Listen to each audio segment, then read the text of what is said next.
Well, hello everybody, this is Danny back from Deepsouth Homestead. Yes guys, we're back over here at the cabin. We're not on the porch today. The neighbors is on the lawnmower mowing and the wind all of a sudden has picked up really strong and started blowing. Got a cool front coming in, I think, or something was happening anyway.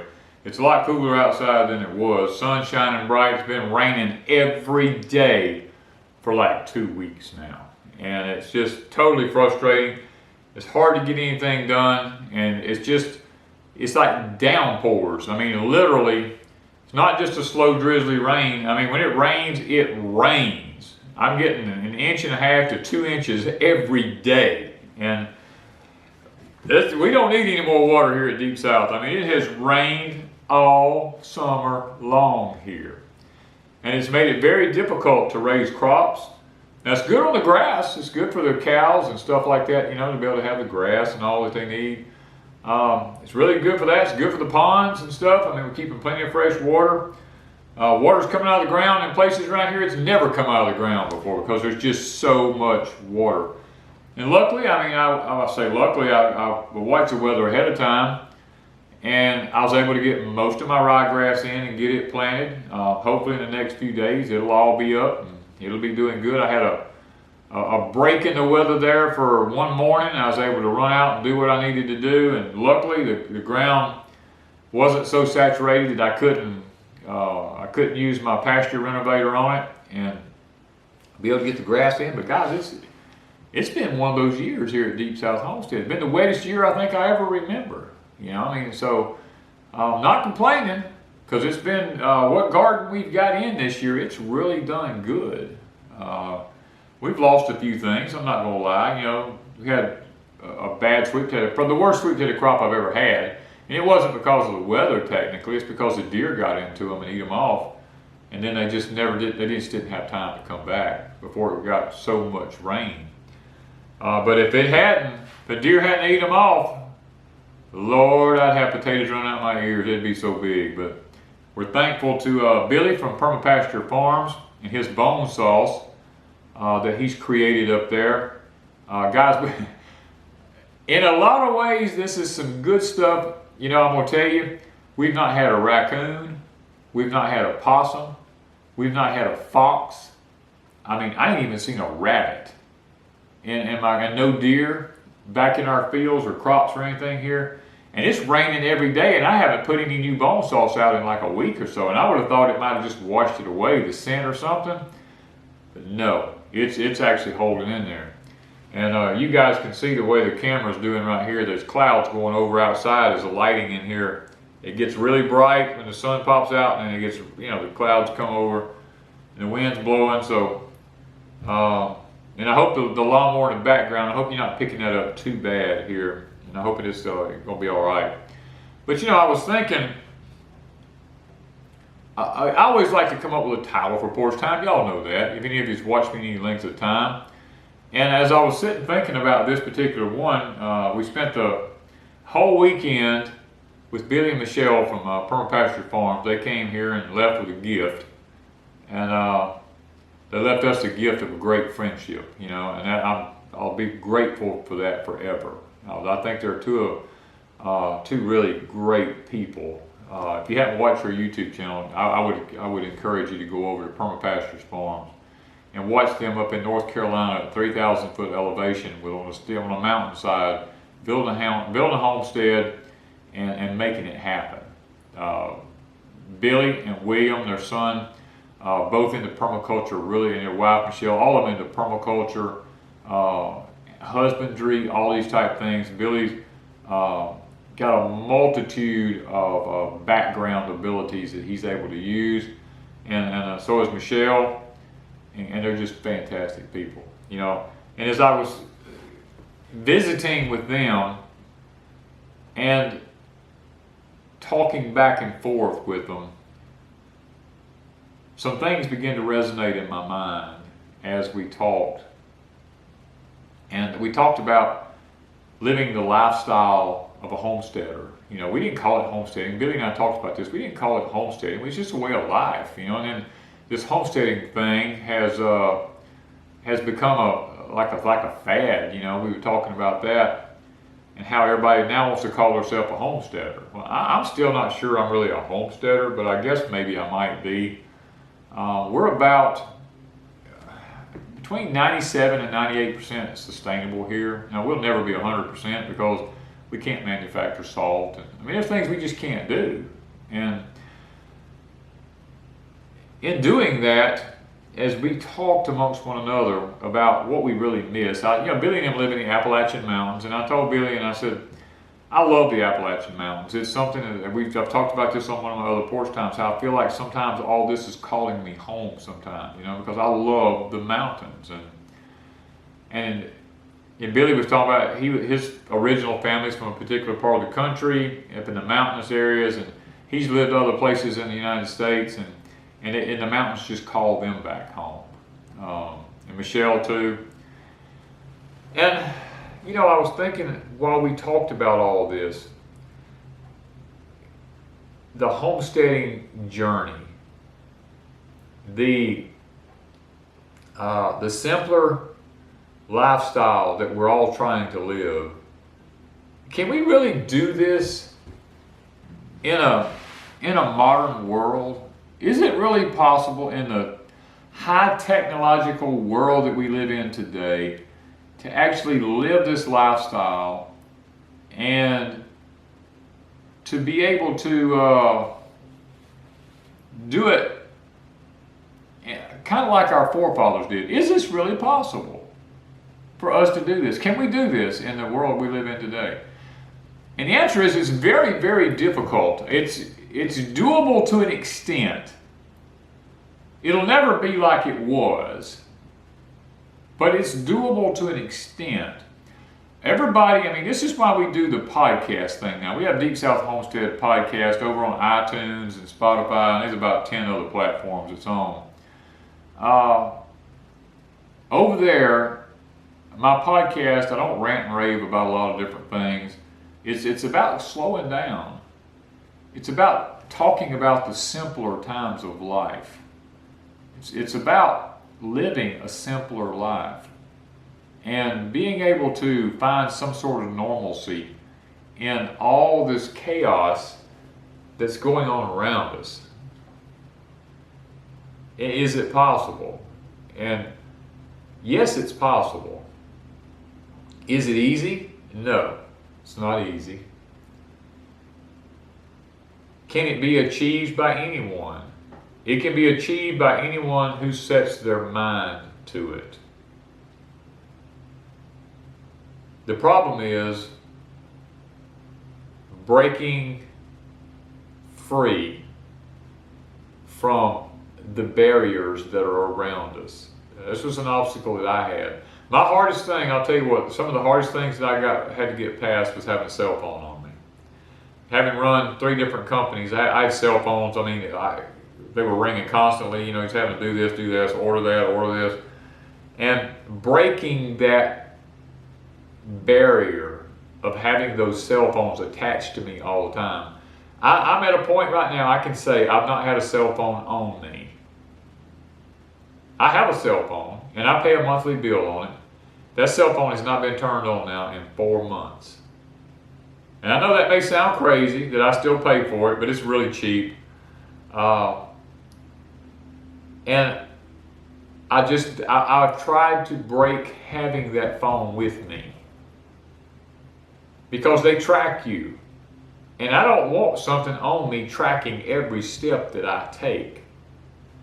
So that's been a pretty big obstacle for me to overcome.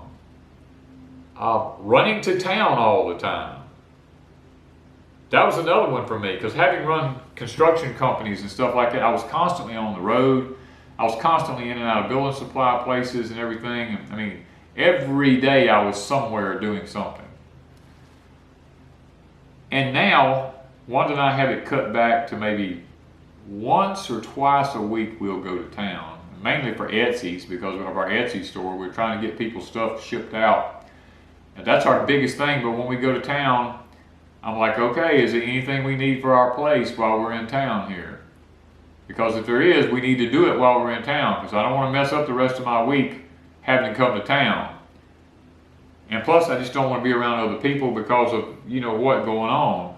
And we have become very good at not spending a lot of time in town. I mean, I mentioned this, I think, on one of my other videos. Our gas bill for a month now, and I'm very transparent about some things, and this is one thing I'll be transparent about. Our gas bill for 2 vehicles for the last few months might have reached $40. That's 2 vehicles. That's not 1 vehicle. That's 2 vehicles. Our gas bill, we might spend $40 a month on gas to go in our vehicles. And I was just like, I told her, I said, I think we've done real good, because I can remember when I spent $140 and $150 a week just in gas, because I've done so much running. And to have it cut back to like $40 a month between 2 vehicles, I feel like we've done really well in that area. So can it be done? Yes, it can be done.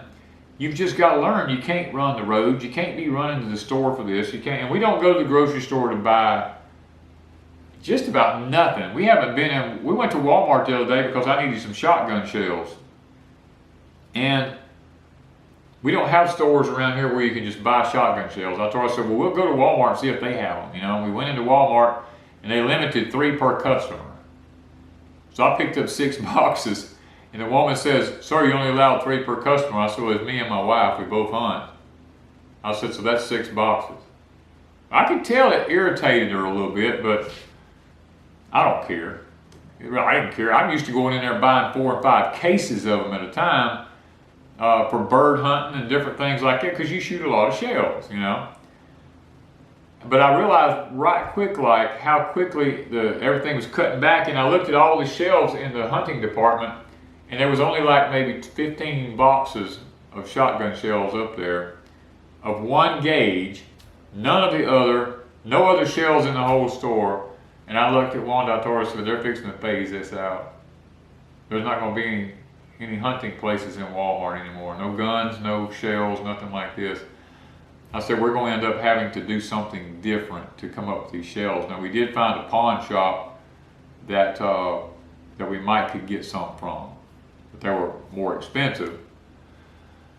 But you know, guys, this is what I'm talking about. Is it possible for us to be able to do this in the modern world that we live in? And with all the new laws that's being written and put on the books and stuff like this, it's getting more difficult every day. I mean, they begin to hit us pretty hard here after Hurricane Katrina.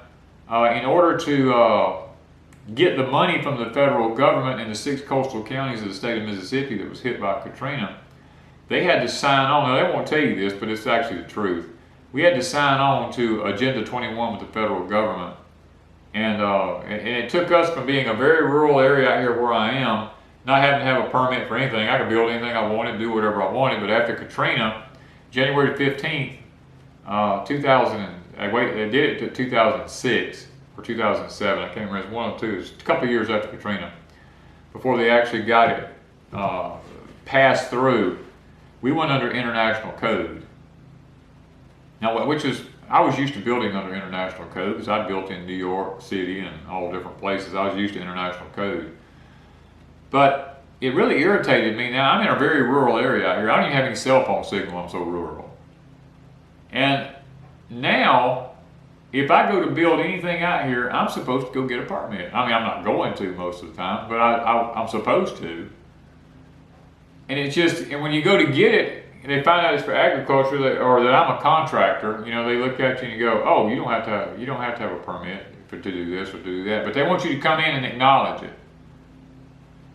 And I just get totally frustrated with it. So they tried to hit us with that first, and which made it more difficult to be living this particular lifestyle, because y'all know sometimes you want to put up a shed for pigs, or put up a shed for some cows, or for some tools, or you want a shed to park your implements for your tractor underneath or something like this, and they want you to get a permit for all that stuff. And I'm just not going to do it. I don't see it. And then when you do build something, it's got to be built to international code. It's got to have all this strapping on it. I mean, it's got to be built in a specific way. It costs a fortune. There's none of this just putting pallet stuff together or anything. I mean, it's got to be done, and it's got to be done right. And then now I'm looking at all the land around me that's for sale. There's a lot of land around me for sale here. I won't buy none of it, but it's for sale. And these companies have put so many restrictions on it that the only person that could live in it or own it would be a city person. A country person couldn't buy it because you can't farm it, you can't have hogs on it, you can't have more than one cow on it, or you can't have more than 6 chickens on it or whatever. And we're out in the country. There's nothing around us out here.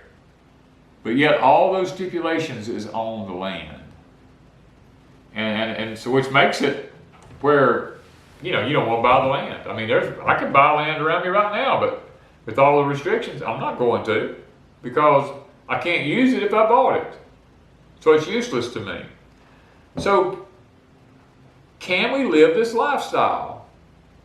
It's getting more difficult as the days go on. They're doing their best to try to weed all of us out from being able to be self-sufficient. They're trying to make us totally dependent upon a system. A system that I might say is failing, and is failing miserably. But it's a system that is, let me say this, there's plenty of stuff out there for us to have. I mean, right now we're sitting here that almost 2/3 of the world's ships are sitting in port somewhere. A lot of them around the United States, especially around LA and Oakland, California, and all those places, and over here on the East Coast, New York Harbor and all. There's ships just sitting waiting. They're sitting out there circling, waiting to be unloaded, or they're anchored down, waiting to be unloaded, and they can't get them unloaded. And some of them have been sitting there for months. The refrigeration units just sitting there running. I mean, you know, you get meat from these stores now. It could have been sitting on a refrigeration unit sitting out there running for months. It's just the reason we won't buy store-bought meat and store-bought goods, because most of these boats are from Asian countries and European countries and stuff like that. And it's been sitting out there for months on end. So there's not a shortage of anything.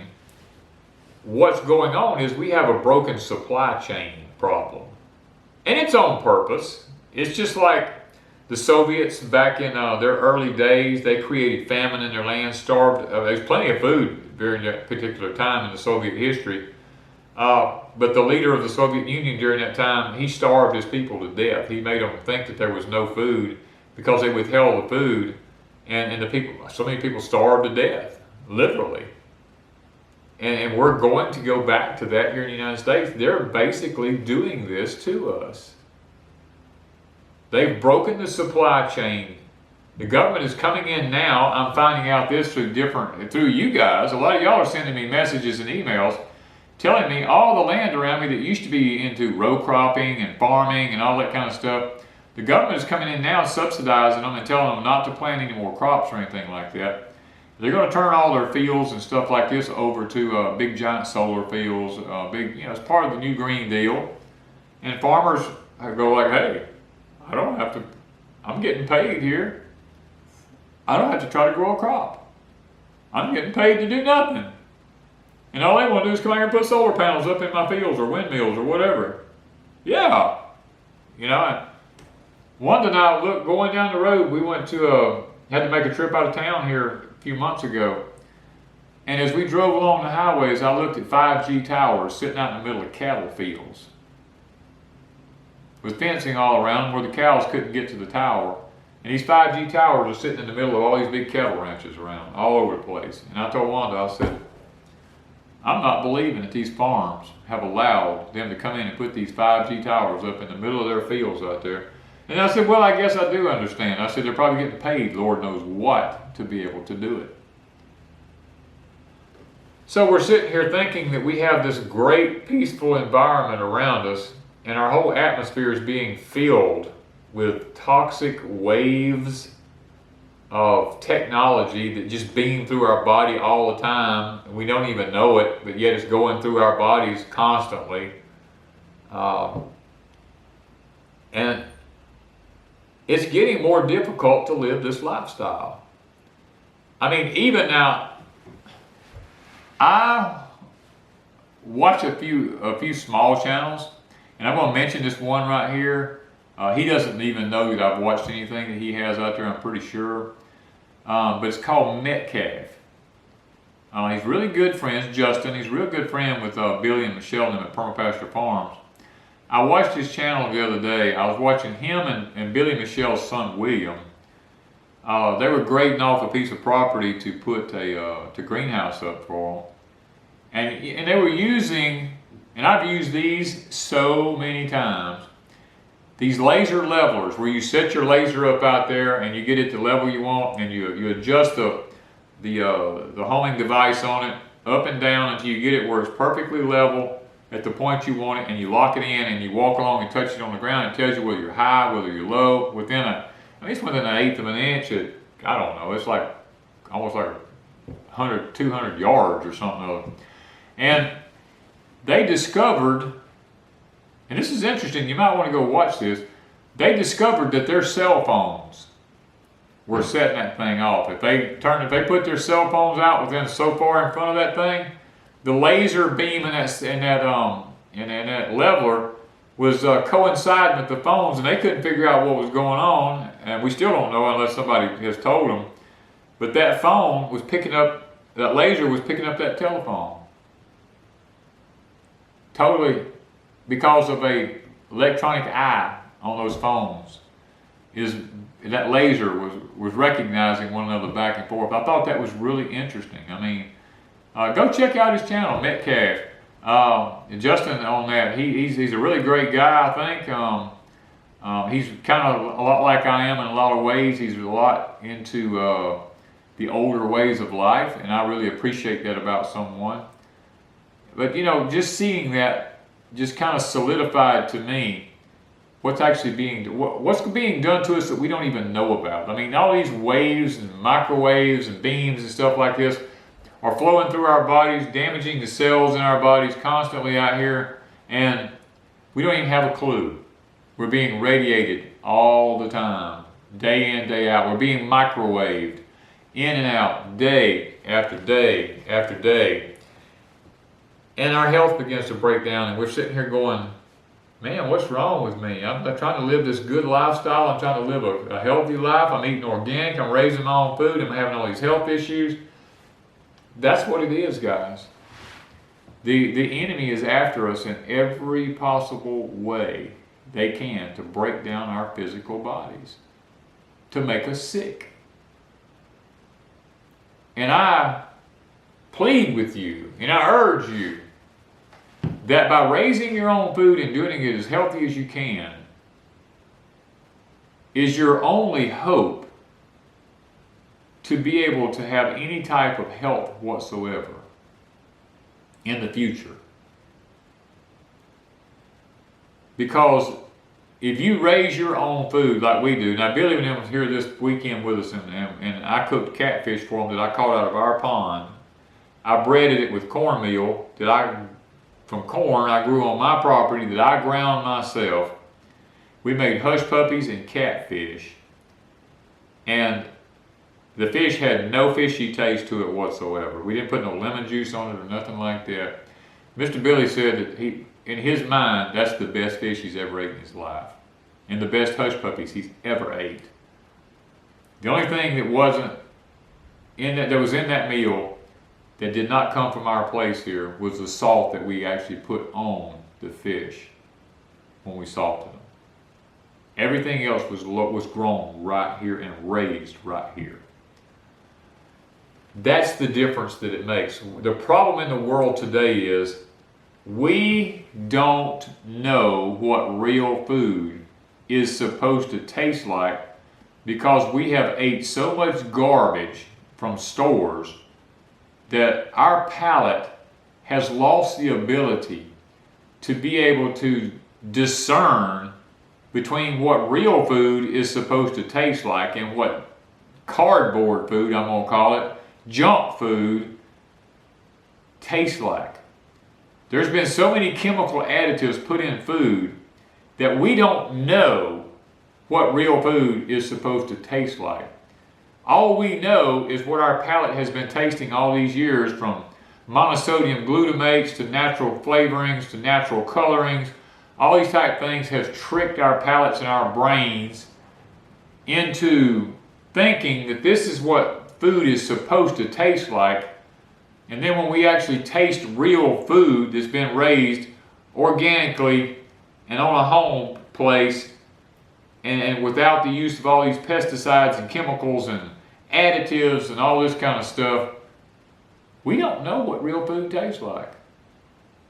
And when we do taste it, we're like, oh, it's got an off taste to it. No, that's what it really tastes like.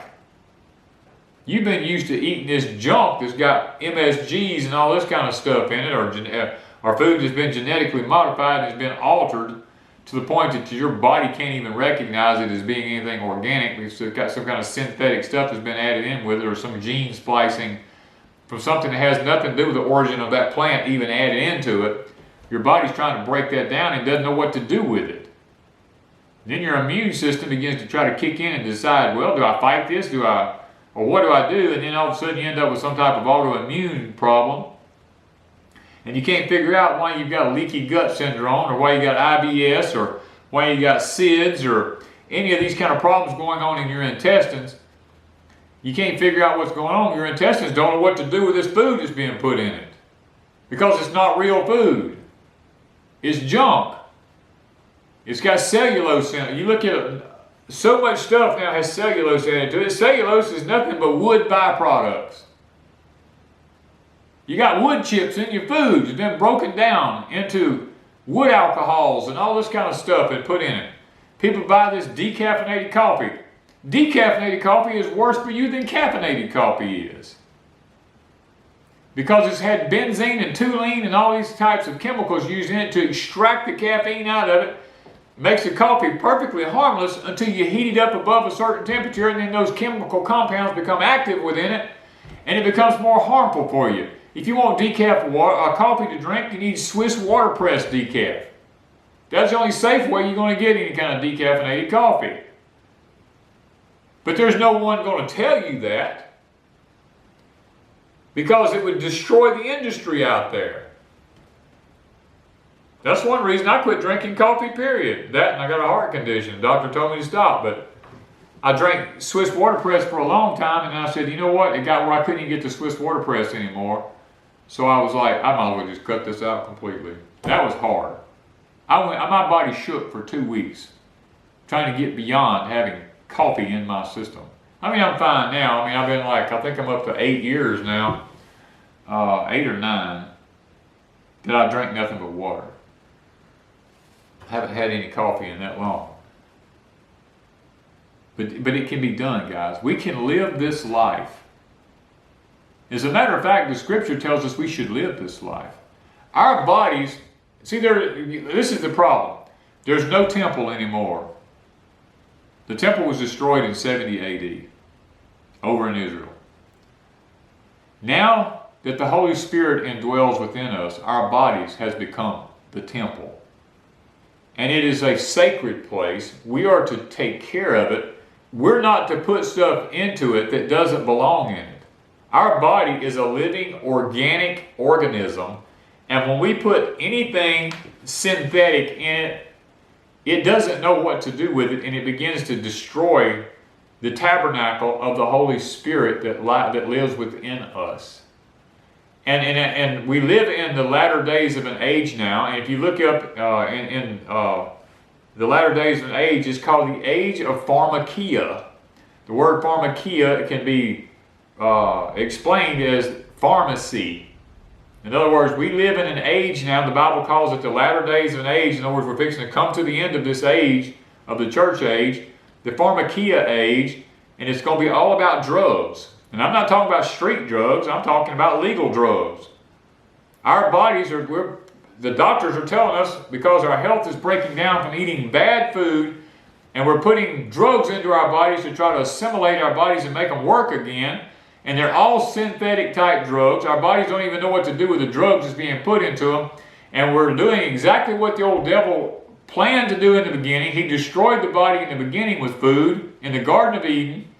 And he's going to destroy the body in the end with food through the use of drugs, pharmakia. And the more of these drugs we take for our health, the more we're destroying our bodies. God said in the beginning, in the book of Genesis, when Noah came off of that ark, he told him, he said, every herb of the field have I given of you to eat. For your health is what it's for. There's herbs out there for our health. Natural things that our bodies can assimilate. Organic things that our bodies can use. Is it possible to live this life and not get caught up in the modern technology and all the synthetic junk that's out there that we put in our bodies? And the answer is yes, it can be done. It's a matter of, do we want to do it? And people go, but you don't understand, my blood sugar gets so high. Well, have you considered okra water? My mom was on glucopage, for her blood sugar. Her blood sugar would go crazy. I said, Mom, have you tried okra water? And she said, what would that do? I said, look, I got a garden right here by your house. I picked some okra pods, put them in a pint jar, put some water in it, set it in the refrigerator. The next morning I said, before you take your blood sugar medicine in the morning, I want you to drink this okra water. And she did. And her blood sugar was normal for half of that day. And she said, oh my God, son. She said, nobody ever told me anything about this. I said, I know, Mom. They want you to take that synthetic drug every day. And so, anytime I was around, I tried to keep okra water from my mom. Now, my mom couldn't garden. She couldn't get out and do anything. She totally depended upon me to have okra for her to put in a jar to use. And I helped her as much as I could, but I wasn't around all the time, you know, but she still had to use it because, I mean, she had a problem at that point. She had destroyed her body through the use of synthetic stuff for many, many years, and now she had a blood sugar issue. And I'm not saying to get off your medication. Don't get me wrong, I'm not saying that. What I'm saying is there's alternatives out there. We need to find them because God has said they're there. And a lot of people, I'm going to tell you, guys, with what we're fixing to face in this country, you need to be finding organic substitutes now through the use of some type of herb or vegetable or something or other. Because if we have an LCE happen, then if you're not able to get your medication, you're going to need to have something to survive or you'll pass. And I suggest you learn it now while there's time. Do your research because it's out there. Antibiotics, I mean, you can use garlic, you can use honey, you can use all these type of things for antibiotics. There's natural antibiotics out here everywhere in nature. We've just got to use them. You can infuse garlic and honey together. It makes a powerful antibiotic. You can do colloidal silver, one of the greatest antibiotics that there is. I mean, guys, collect up your silver. Buy your silver rods now. Get you some DC 27 to 29, 28 volt, 28, 29 volt system. I built one for Wanda. We make our own colloidal silver. You can use 3 9-volt batteries hooked together to actually make it. And get you a parts per million tester so that you can find out how many parts per million particles of silver in there. And don't give me anything, if you use too much of it, you'll turn blue. That guy drank like a quart of colloidal silver a day for a year or two, and it done that to him. You're not going to use that much.